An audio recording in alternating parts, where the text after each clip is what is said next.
Awesome. So when you start thinking about college, really there's just a few key things that you need to be considering while you're looking for a college. Because it's very easy to say, well, Princeton sounds cool, that's really cool, I want to go to Princeton, and really not know what you're talking about. So we want you to, as you're searching for a college, to ask yourself, why do I even want to go there? What is it about that school that makes me really, really want to go there?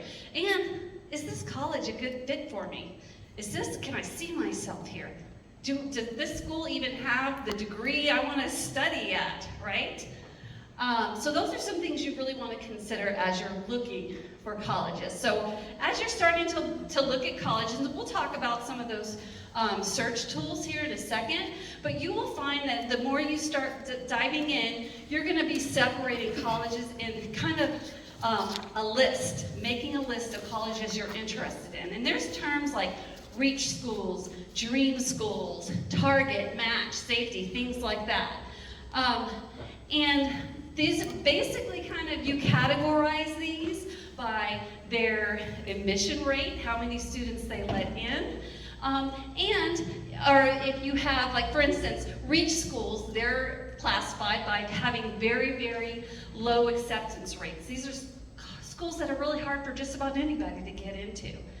Target and match. These are schools that you have the grades, the ACT score to qualify for admission, and you should get in, no problem, with a good application.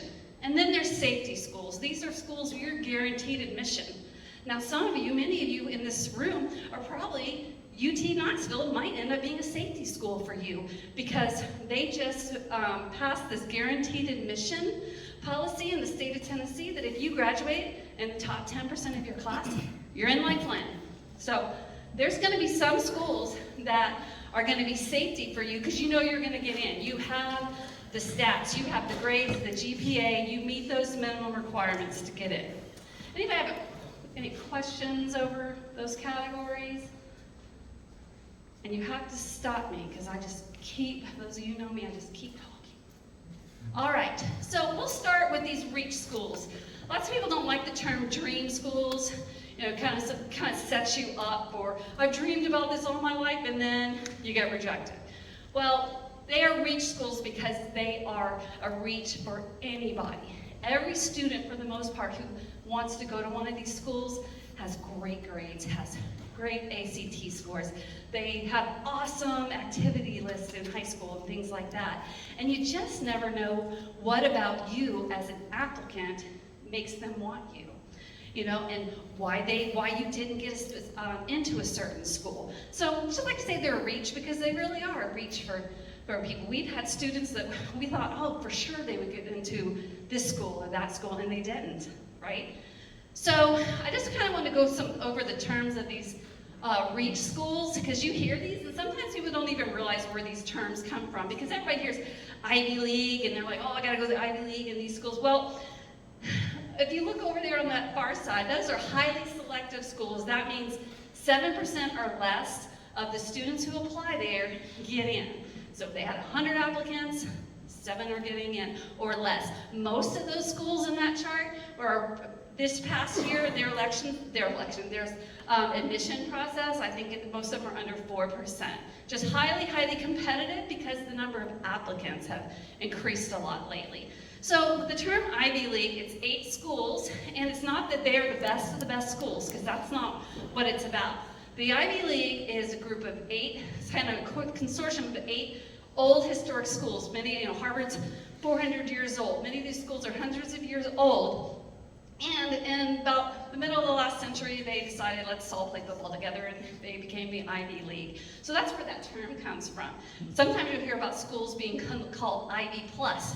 That just means they're small, they're very selective, they're considered elite, but they're not in that Ivy League. They don't necessarily play football with them.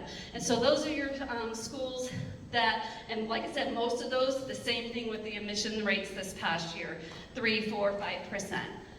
Then selective is going to be your 7 to about 18%.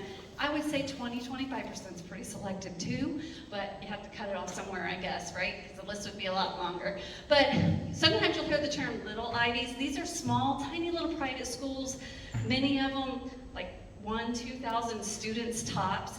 And they let in a little bit more students because they have a lot less applicants. A lot of people are kind of more enamored with the Ivies and the Ivy Pluses, and so they don't even think. So I really want to encourage you, if you want to go to a small selective school, check out one of these, because you might see something there that really is very interesting that you didn't even know about.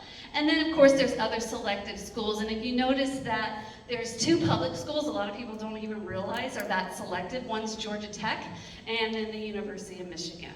Very hard public schools to get into. And then finally, as far as our selective schools are concerned, is our service academies are super selective. So I like to mention those schools because if you're wanting to apply to any of these schools, you have to start 9th, 10th, 11th grade building your application, your high school resume, for and creating a specific look to yourself, a specific, I guess, goal in mind about what you want, where you want to go, build that college, that high school resume, because these type of schools are very, very competitive. So if that's something that excites you or whatever, then there's a list you can, and there's probably many more that I didn't even cover, but that you could kind of start with. Is there any questions about selective or highly selective schools at this point? Is there, just by a quick show of hands for the students, like, is there anybody in here that thinks they might like to go to one of those schools? I've not seen it, but my son is. And if you think, well, I might like to, that's just like, that just seems unreasonable. Just in the last, I would think, I'll go with 5 years off the top of my head, we've had students with almost full, if not almost full rides to MIT, Hopkins, Vanderbilt. Fillmore, New Chicago, Vanderbilt, just up there, and then looking at the service academies, Naval, West Point, when those And Air Force, last year Air Force. Air Force. I was gonna say, I feel like we've had at least 4 between all the service academies just in the last, I'm gonna say 5. So you might not know that, and sometimes those things are kind of happening so fast in the year that it doesn't really ever get promoted, but it does happen. We do have a lot of students, so it's not out of reach just because you go to like Little Spring High School, and we have only so many offerings for you as students, and you might see other schools and thinking that they have all these other opportunities. So we'll kind of get into that. Yeah. I just wanted to say, if you want to, it's not out of reach. It's not at It's all. not out of reach. It's not. Yeah. It is possible. Yeah, we thought Vanderbilt was out of reach. We had this idea that they hardly accepted any Tennessee students, and then last year I had a student get in. So we're like, oh, hold on, let's talk about this Vanderbilt. What's going on here? So yeah, and that's another reason why we're having tonight, because we're going to just share some of those stories with you as well about what set those students apart. Now, your target, your match, your safety schools, depending on your own personal stats, these are going to be, for the most part, public universities. State of Tennessee, we have a great public university system. Now, these are guaranteed admission if you are in the top 10%, if you're in that UT system, but otherwise, it's going to be based on your academic requirements.